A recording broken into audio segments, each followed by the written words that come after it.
Shalom and welcome to Simchat Yisrael. Throughout Jewish tradition, our father Abraham has been lauded for the virtue of hospitality. Judaism teaches that Abraham was the paragon of generosity and kindness towards strangers. The symbol of Abraham's life is the huppah, a tent open on all four sides. Tradition teaches us that Abraham would set up his tent at crossroads so the travelers passing through in any direction will be able to stop and enjoy the comforts of his home. Abraham's hospitality is famous, and yet everything written about it in Torah comes from just a few sentences found in this week's Parashat. In Parashat Vayera, Abraham is sitting at the entrance of his tent in the heat of the day when three strangers pass by. He urges them to rest and take some food. The text calls them men, but they are in fact angels, coming to tell Sarah that she will have a child. Now, what Abraham did for these three men was very nice. But was feeding them lunch and sending them on their way so great an accomplishment that Abraham should be forever known as an icon of hospitality? What did Abraham do here that was so remarkable? Before we begin, please take a moment to like this video and subscribe to the channel down below. I think the answer can be found if we take a look at the text in its original language. What makes this story so unique is revealed in how the word Adonai is translated in the text. Adonai can have two possible meanings. It could mean God, or it could mean my Lord or Sirs, a title of respect and deference. How we translate it changes the very nature of this encounter with these three strangers. The chapter begins by saying, "Now Adonai appeared to him by the oaks of Mamre, while he was sitting at the tent door in the heat of the day." Bible translators universally agree that this first Adonai is meant to mean Lord God. The Hebrew in fact says Yud-He Vav-He, the four-letter name of God that Jews, not wishing to speak the holy name aloud, traditionally translate to Adonai. God was coming to visit Abraham. Everyone agrees on this. But what many translators disagree on is the meaning of the second Adonai. When he sees the three angels, Abraham runs to greet them, saying, "Adonai, if now I have found favor in your sight, please do not pass your servant by."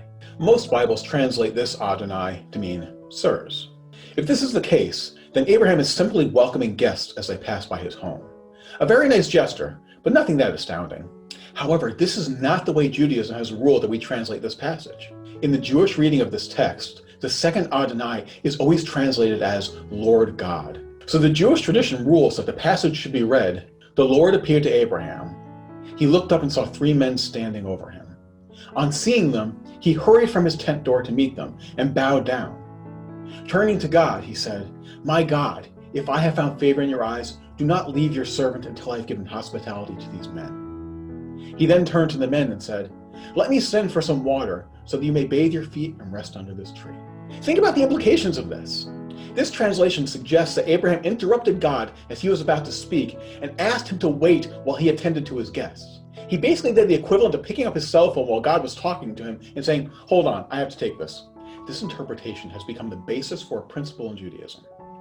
Greater is hospitality than receiving the divine presence. Faced with a choice between listening to God and offering hospitality to others, Abraham chose hospitality. Is this a good thing? Isn't it at the very least disrespectful, if not downright heretical, to put the needs of human beings before the presence of God? I don't think so. I think what this passage is telling us is incredibly profound. Think about the world that Abraham lived in.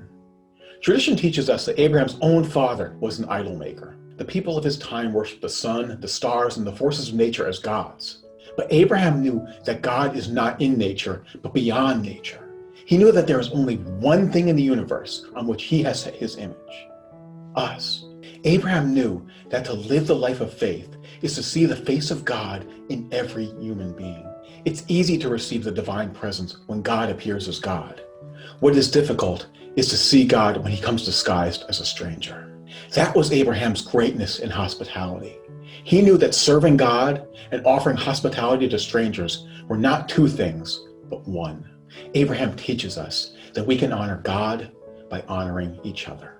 Shalom and thanks for watching. If you like this video, please subscribe. And don't forget to visit simchatyisrael.org to learn more.